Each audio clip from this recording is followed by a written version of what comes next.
Good afternoon, everybody. Sorry that we weren't here this morning. We did have some construction and stuff happening in the library, so we had to push our story time a little bit, but that's okay.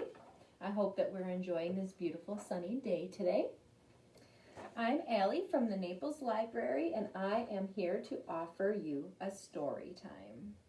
So some of you might know from our Wednesday video that we are we're now doing Wednesday videos, so there's that. But that we are doing a summer reading program here at the library, and that goes for the entire month of July. And this year for the summer reading program, we have the subject of folk and fairy tales.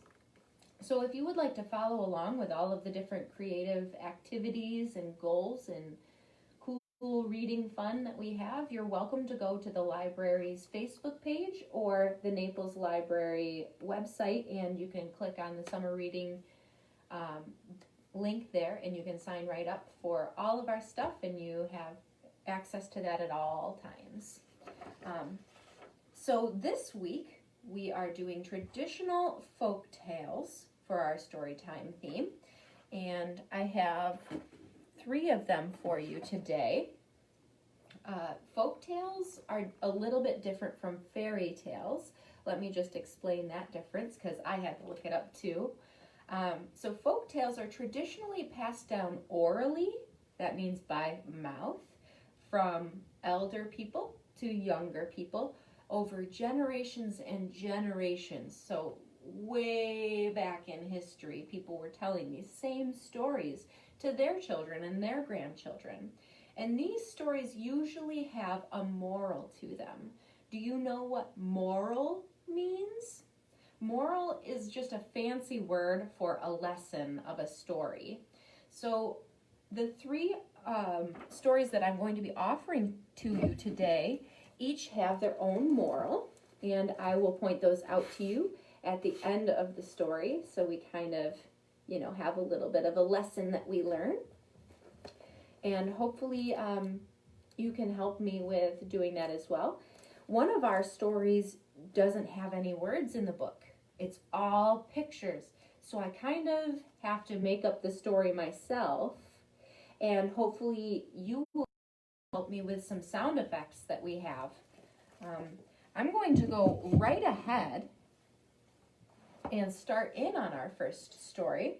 So this story is called The Lion and the Mouse, and it's an original Aesop fable from a very long time ago, and this rendition was recently illustrated by Jerry Pinkney. I love these illustrations. They are so beautiful, and I remember this from when I was a little bit younger too. I just absolutely loved the pictures in this, so I hope you love the pictures too. On the front of the book, we can see a mighty king of the Sahara in the safari in Africa. And we can see a very small acquaintance here. Very small mouse. So the lion and the mouse are going to interact, and you'll see how they develop a relationship. When we open the book, we have a beautiful picture here of the safari in Africa. Look at all these different animals. We have, of course, we have the king of the forest here, and he's got his family. We have a lioness and a few lion cubs. We go a little bit farther up. Here we have a baboon, which is a type of monkey. We have some antelope. Do you know what these are? Can you see these? Elephants. We have some elephants there. We have a wildebeest. We have ostriches. You know what these are, don't you? Everybody knows what these are. These are giraffes. And then we have zebras. We got a lot going on here in Africa.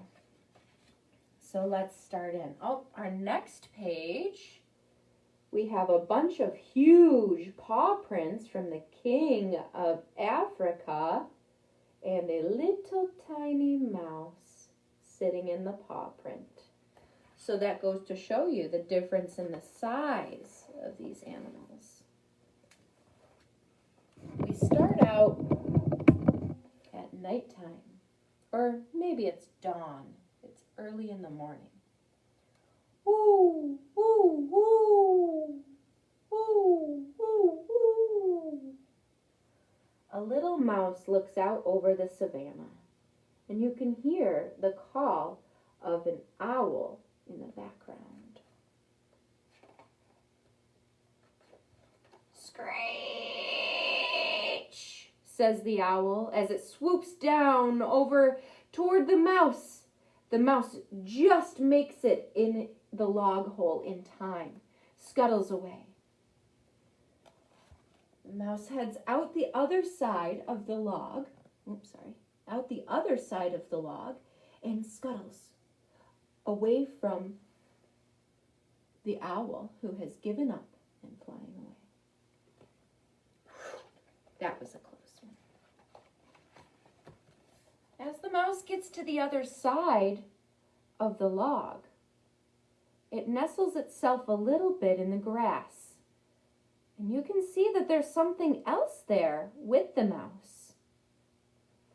Can you see what that is? It looks to me like a tail.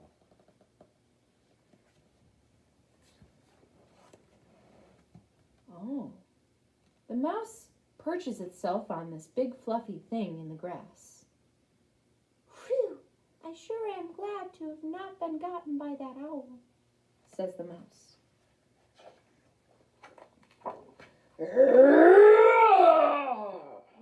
How dare you, says a very big booming voice. Oh, no, I didn't mean, I'm so sorry, sir, I didn't mean to do anything.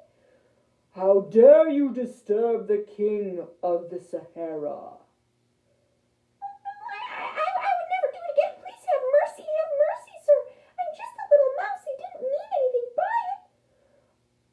Well, very well then. You know that I could easily crush you, don't you? I have so much power. I am so big and strong, and you are so small and weak. I didn't mean to offend you, sir. Please let me go. I would never. I'm so sorry. Oh, let me go. Very well, then. I shall allow you to go this one time, but never, ever disturb the nap of a sleeping king again.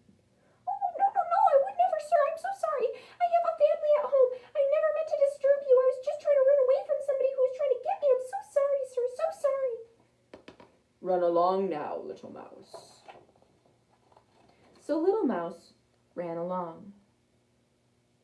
She left the big king in the background and scampered on over to her home, where her little pups lay, sleeping and squeaking for her arrival. Oh, I sure am so glad to see you. Mother, we're so glad to see you too, Mother.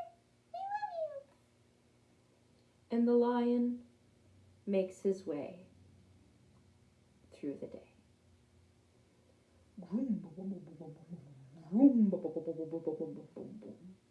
Off in the distance, as the lion is walking around minding his own business, we can see that there are some strangers on the prairie today. Uh-oh.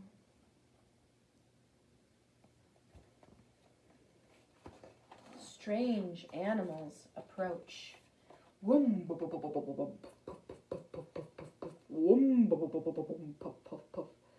All of the animals are a little bit scared. What is this new animal in the safari? We have monkeys coming down from trees to investigate. We have birds flying away, and we have very curious giraffes.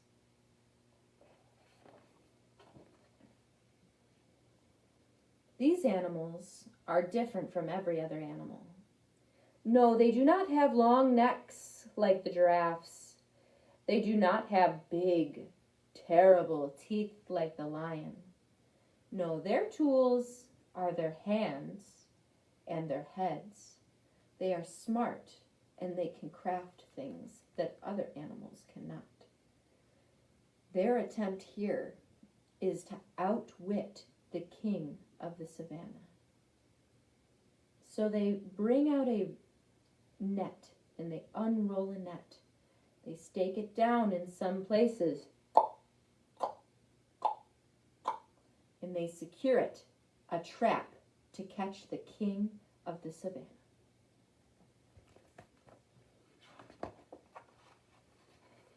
And so he's walking, perusing his kingdom. Totally unexpected. He walks underneath a tree that is secured. Can you see where it's secured? We have sandbags here to weigh a net down and a trap laid out for the king. The lion at once trips over a rope that was laid for him to trip over. And snap! The lion is caught in a net hanging in the air. Roar! He lets out a big roar. He is so upset, tricked, humiliated, upset, and trapped. However will the king of the forest get out of this? He is unsure. He calls out for help across the savannah. Roar! Can you give me the biggest lion roar you can make? Go ahead, try it. Roar! And that lion's roar can be heard throughout the entire continent of Africa. That is so loud. So far away, the mother with the little baby pups hears something. She climbs up to the top of the grass to see. Where did that come from? Oh no, that sounds like my friend is in trouble. And off she goes, scuttles away down the log, finds the bottom of the tree in which the lion is trapped. Huh? Climbs up the tree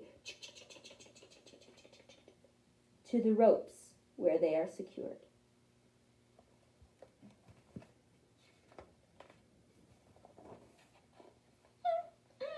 Excuse me, sir. It looks like, do you need some help here?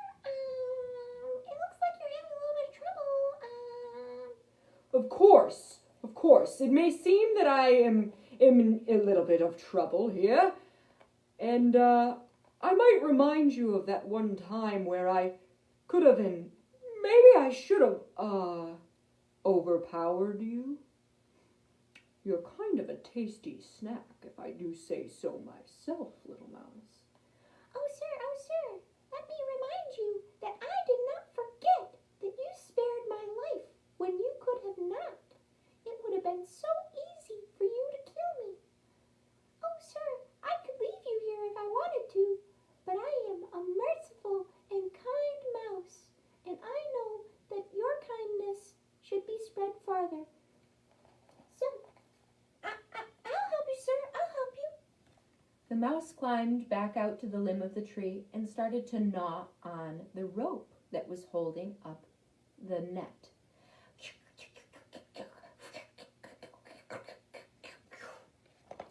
Made its way around all of the rope that the net was hanging from.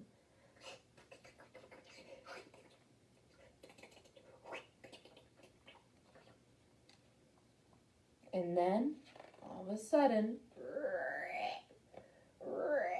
kaboom! The lion fell from the tree and out of the trap. Look at that. all the way to the ground. And the mouse came down too.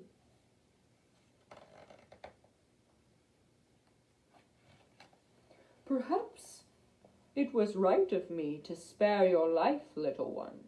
Perhaps even you have value. Being so small, I assumed that there would never come a day when I would need your help. But today, my friend, I am very impressed. Thank you so much for your mercy. Oh, you're so welcome, sir. If you don't mind, I'm just going to take some of this rope and take it back to my pups back to the nest here. If that's okay with you, sir. Of course, my young friend. Go about your business, and I will always remember this kindness going forward. Perhaps mercy could be an advantageous thing to have. And so the mouse went back to her nest with all of her children, and she brought a piece of that net with her to pass down the lesson. Oh, Mother, we're so happy to see you. Oh, Mother. Oh, yeah, thank you so much. And, well, the lion, he went back to being the king of the savannah.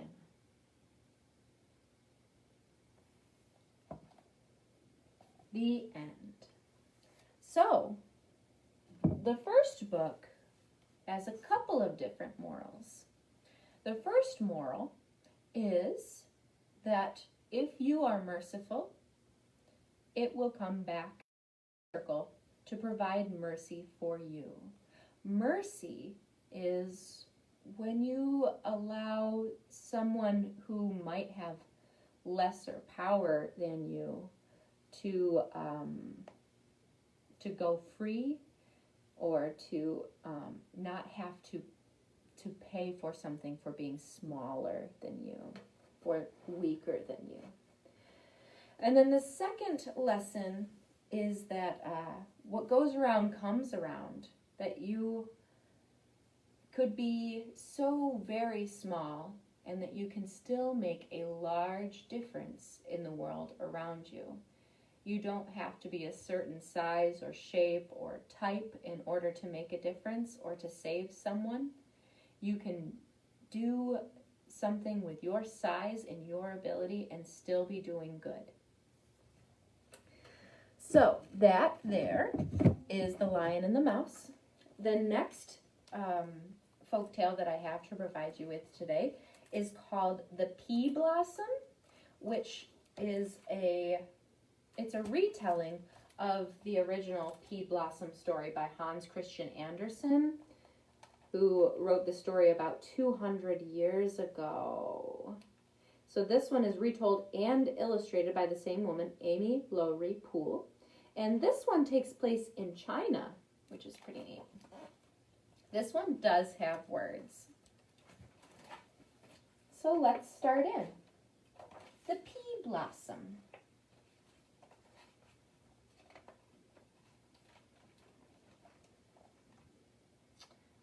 Once upon a time, in a small garden near the great city of Beijing, there were 5 peas in one shell.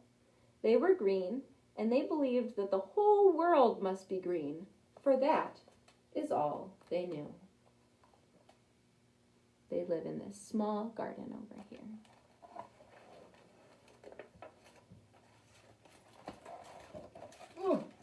Sorry about this, guys. The summer sun shone down on the tiny peas nestled in their shell, and the peas began to grow. Summer rains came and moistened the peas, and they grew even larger. Their shells soon became so tight and uncomfortable that they wanted to leave. "Are we going to sit here forever?" asked the first pea. "There must be something outside, something bigger and better than this. I can feel it." "I'm going to get out of here and fly up to the sun," he boasted. "I'll dance with the raven who rules the day."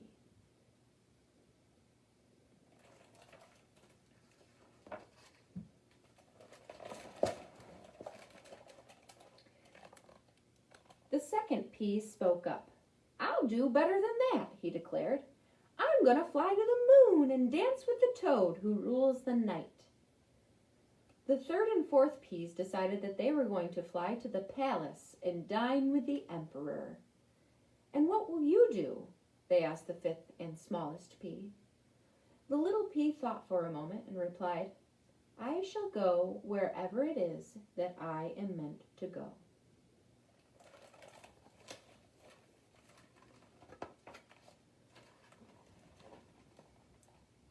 Time passed, and the little shell began to turn yellow.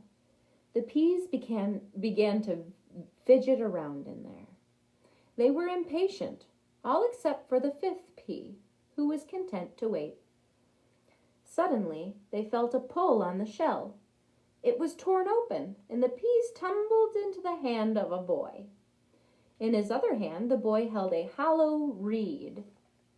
Do you see that? He looked down at the peas and said, "These are the perfect peas for my pea shooter." And with that, he grabbed the first pea and shot him high into the air. The little pea flew. "I'm going to the sun at last!" exclaimed the first pea. The pea landed in a gutter and was eaten by a pigeon. The boy picked up the second pea and launched him toward the garden. He landed in a dark well. "My, how dark the moon is," said the second pea, and soon sank to the bottom of the well, where he was swallowed by a frog.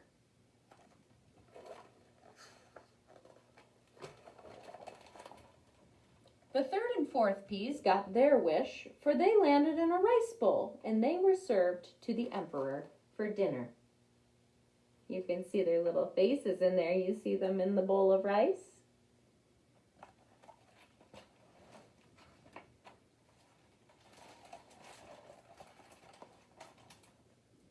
The fifth pea trembled as the boy rolled him into the pea shooter. "What is to happen will happen," he said, and sighed. With that, he flew up into the sky and bounced onto a windowsill of a tiny little house. He rolled into the crevice lined with leaves and soft moss, and he laid still. "What is to happen will happen," said the pea.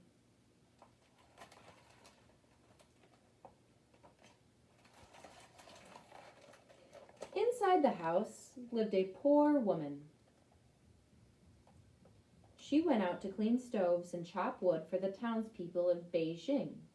She worked hard, for she had a daughter who was frail and weak and sick, and lay day after day in her bed. The daughter had been sick for a whole year, and it seemed as if she could neither live nor die.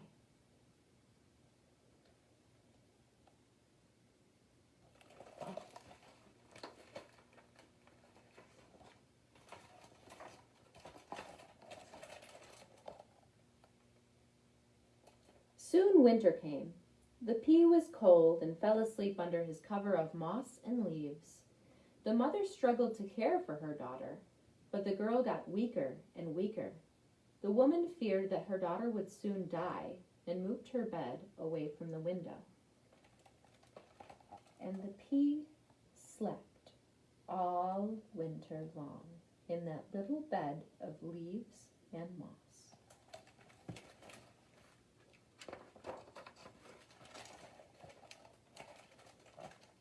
After many cold months, spring arrived at last, and the sun began to shine again through the little window. The girl raised her head weakly and looked outside, where she spied the green tendrils of a pea plant moving gently in the wind. She called to her mother, who came and opened the window. And you can see that the little pea is starting to grow.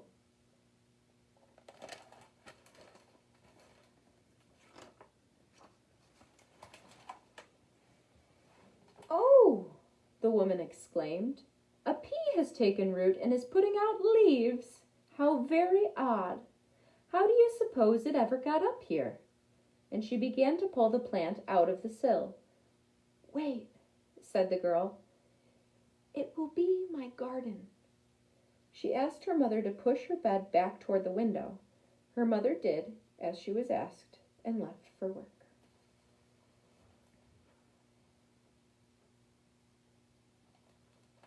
I love that there's also a chicken in the window.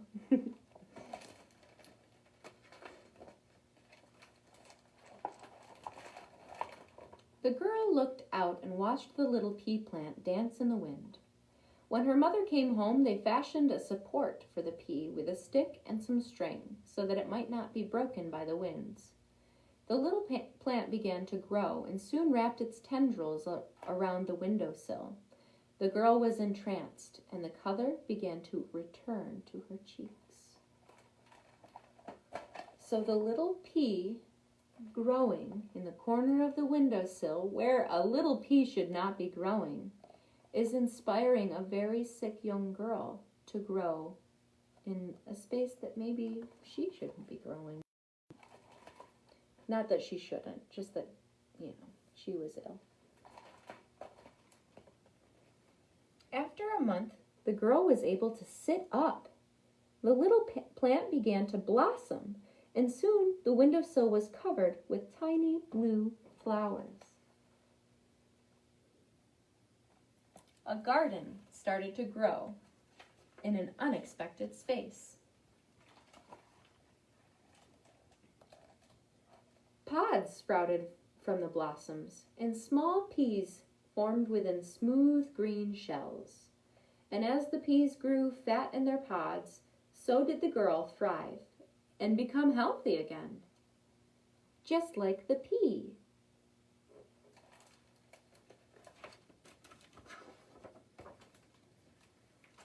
The fifth and smallest pea was now a vine of green leaves and pods. "This is what was meant to happen," said the pea to himself, happy and content.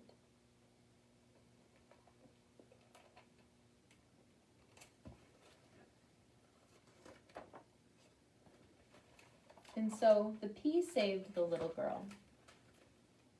And this goes to show that you can be so small and you can provide so much joy to people just by being yourself and doing what you'll do.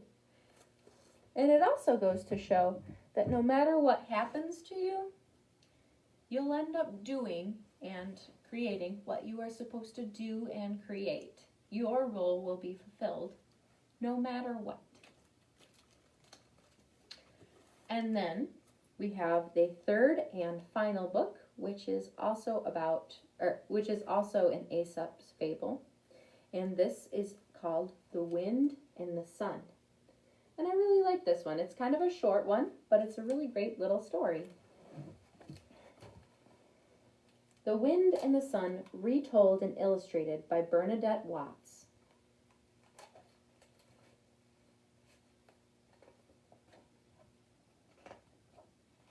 One day, the wind and the sun had a quarrel. Each boasted that he was the stronger of the two.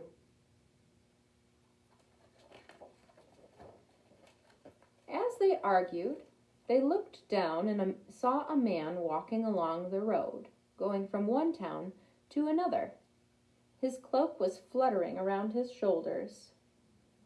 You can see him walking from here, and he's going this direction.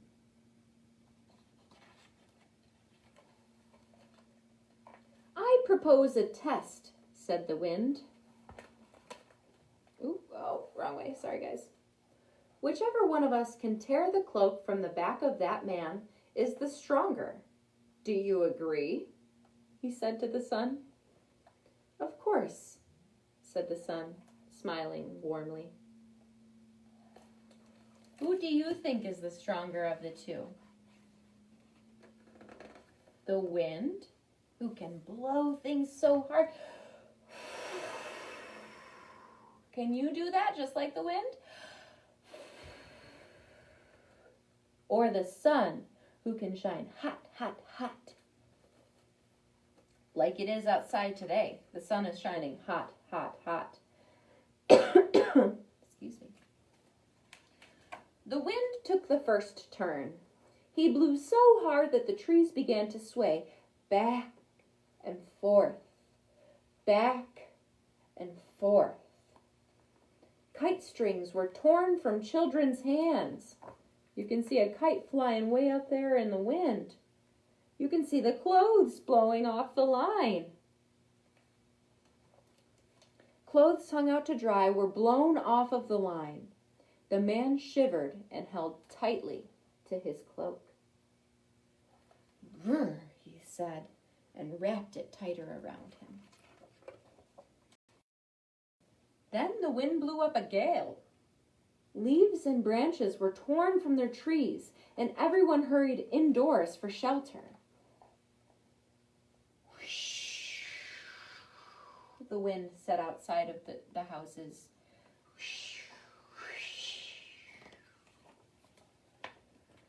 The man leaned into the wind and held his cloak even tighter. Every time it blew about, he gathered it back around himself. The mighty wind blew and blew, but he could not tear the man's cloak away.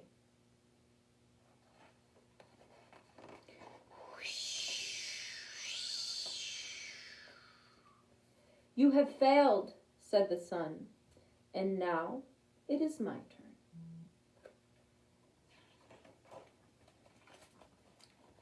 When the wind stopped, the flowers turned their faces to the sun, and the birds began to sing.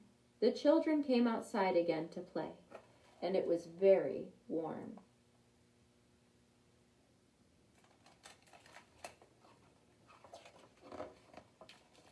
The man felt hot and thirsty. He came to an inn and stopped for a cup of water. "My, oh my, it is hot out there today. After being so windy just a moment ago. Good thing I wore my cloak today." The sun shone brighter, and the man became hotter and hotter. He pulled off his boots because it was too hot to wear them. But the man walked on wearing his cloak.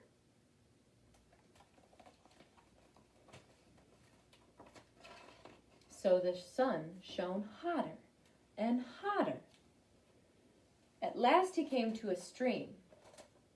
He sat on the bank and dipped his feet in the cool water, but the sun still shone warmly on his back. "My, oh my, it's getting hot out. I've got to find a place to lay down in the shade." And the man could not bear the heat of the day any longer. So he did. He found some shade, and he laid down in it to rest. He took off his cloak, and he laid it across the grass. "Ha ha," said the sun, "I have won. As you see, it is easier to influence people with gentleness rather than with force." And that is the moral of that story. It is easier to influence people with gentleness rather than with force. Why do you think that is? Why do you think that the man pulled the cloak tighter when the wind blew hard? Well, the man was afraid that he was going to be cold, because that much force, creates a reaction. But the gentleness of the sun made him shed his cloak. So, yeah, there we go, guys. There's our story time for Friday. I hope that you enjoyed our folk tales today. And be sure to tune in on Wednesday when I will have my dragon friend with me to help me read a book. I'm very excited. His name is Bartholomew. I named him the other day too. So I can't wait till you guys meet him. I'll see you next Wednesday at 10:30 in the morning. Okay, everybody? Have a great weekend and happy 4th of July. Bye.